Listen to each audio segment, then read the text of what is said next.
Eno, onda je septička jama. Tu i trpuje, tu je septičku jamu. Ništa nije tu dok je zagađen bunar. Ne samo Zoričin, već i mnogi bunari u selima u okolini Leskovca nemaju ispravnu vodu.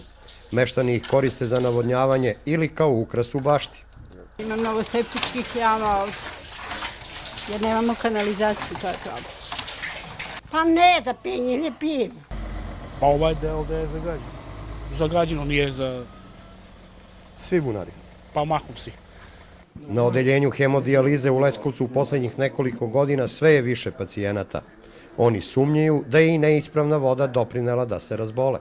Smatram da je jedan od uzroka ta velika zagađenje, nepažnja i prljave vode i tako, da su to sve uzročnici da dođe do toga.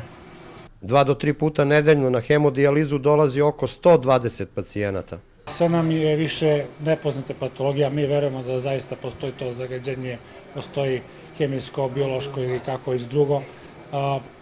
Jedan vezano za neurednu ishranu, neurednu vodu koja utiče u krajnjoj liniji i na bubežne i ostale bolesti.